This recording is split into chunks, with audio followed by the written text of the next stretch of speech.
We're 3 months away from 2023 and we've had some fantastic films over the last 8 months. But at the same time, there were many films that got terrible ratings from critics. You might think that Morbius and Jurassic World Dominion would have made the cut, but surprisingly, there were far worse films that came out in 2022. Let's take a look at the top 10 worst movies of the year as per Metacritic scores. Starting with number 10, The Man from Toronto. Metacritic score 34. We're not sure what anyone was expecting when they created this film. Let's be honest, Kevin Hart isn't funny. He's just not that guy. There must have been a bit of hope when they added Woody Harrelson to the mix, but if he can't save the movie, it's just seriously disappointing. The movie is set around a sales consultant who is also believed to be the world's deadliest assassin, and it's a classic case of mistaken identity. Wow, that's so original. We can't lie. It's original, but it's just pathetic if we're being honest. In fact, the whole movie was just bland and failed to engage with the audience or even entertain.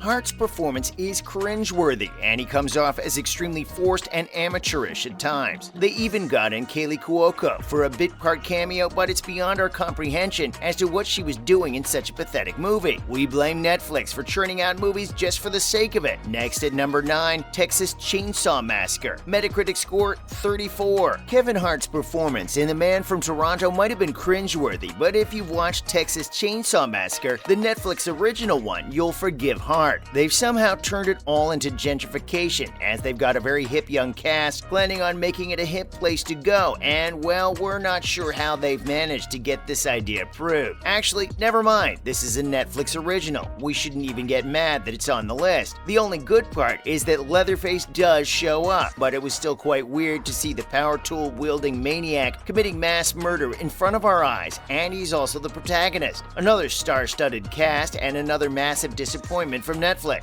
We're this close to canceling our subscription. At number 8, The Bubble. Metacritic score 34. If we hadn't seen the film and were basing our judgment on the cast, the director, and the writer of the movie, we'd feel that the movie would be a classic comedy. Unfortunately, we saw The Bubble and it was horrible. Did we mention how this was another Netflix movie? Well, at this point, we don't think we need to. Judd Apatow directed the film and it follows the story of the pandemic as the name suggests. Yes, we get the fact that it's an attempt at satire, but it's a terrible attempt. The only good thing was Karen Gillan's acting, and it was genuinely impressive. Although we've got to agree that the idea wasn't too bad, and the reception to the film could be better if it was released, say a couple of years later. For the time being, though, revoke Netflix's license for making films. Moving on to number 7, Redeeming Love. Metacritic score 32. We saw this film purely to make fun of it, and it was an enjoyable experience. However, for the people who were actually looking for a romantic film, they must have been disappointed because this film was bad. It's set during the California gold rush of 1850 as a young couple of the time gets their relationship tested by the world they're living in. It's a terrible Hallmark film with an excessive amount of religion added to make matters worse. Don't get us wrong, we've got nothing against religion, but there's a way to use it, right? Well, the creators of Redeeming Love certainly had no idea how to do that. In fact, we wouldn't suggest watching the film. Watch the trailer and make up your mind. It's full of so many people looking at each other, desperately waiting to be loved. Ah, gagging stuff. Then at number 6, Firestarter. Metacritic score 32. This is a remake of the 1984 original, which was based on Stephen King's novel of the same name, Firestarter. We loved watching the original Firestarter, and perhaps that's the biggest reason why this one pales in comparison. First of all, there was no need to modernize the concept. Secondly, Zac Efron as the Native American? Are you sure you want to go with that? The new Charlie was terrible too. It was definitely nice seeing Kurtwood Smith get some screen time, and that's the only good part to come from the movie because now we can binge watch the 70s show. We just don't understand why directors opt for remakes. Please stop doing that. It's truly embarrassing now. When has it ever worked? Entering the top number 5, The King's Daughter. Metacritic score 31. How fast has the year gone by? We really thought this one would come out in 2021, but no, it actually came out in late January, and we watched it almost immediately because of Pierce Brosnan. It was a terrible decision. From capturing mermaids in a bid to become immortal to stealing life force and becoming friends with daughters, this movie has a bit of everything but nothing good. In fact, the film was supposed to come out some 7 years ago under the title of The Moon and the Sun, and we somehow feel that the movie's journey to getting released was a lot more exciting than the film itself. Lots of undeveloped storylines and superficial relationships, and the writing was weak and visually horrible. How can you possibly decide to film in the Palace of Versailles first sigh and still screw up the film. Coming in at number 4, Big Gold Brick, Metacritic score number 30. How do you go from accepting a role in a film called Big Gold Brick to coming up with perhaps the greatest performance of your acting career in The Moon Knight? We don't know, and we don't even want to know. This is an attempt at dark comedy, but it just tries too hard to make it happen, and it ends up being too quirky, but in a forced way. You know that's never good. As a whole, it comes across as highly bland and disappointing. It lacked momentum, and no, we're not going to fall for visual tricks, because it fundamentally lacked purpose and was, simply put, horrible. Andy Garcia, though, managed to save the film a little bit with his performance. He doesn't miss, ever. Into the top number 3, Mother Schmuckers, Metacritic score 28. Our apologies, how can you even expect anything else from a film that's named Mother Schmuckers? The only acceptable thing about the entire film is the fact that it's only 70 minutes long, and that's something that we can live with to some extent. The jokes from the film are simply boring. Yeah, boring and boo-worthy both. The writers try their level best to offend the audience, but they only ended up embarrassing themselves. They tried to copy Dude, Where's My Car? And failed horribly. It's a disgusting film, and we can't believe we actually made it to the end. That's the bravest thing we'll do, just so you don't have to watch it. Not recommended, not suggested. Please do not watch. In fact, it should be rated a lot higher than just number 3. Making the cut at number 2, Blacklight, Metacritic score 27. This is the time when Liam Neeson should realize that the same acting role in all of his last 47 films has been done enough times, and he should consider spending time with his family now. He's almost always got a dark past or dark present. How about you try to stop that from happening in real life and give time to your family? He stars as a government operative, but unlike his previous films, this time the character's up against the FBI itself. Somehow he finds out that the FBI has been killing US citizens, and he wants to put things right. What a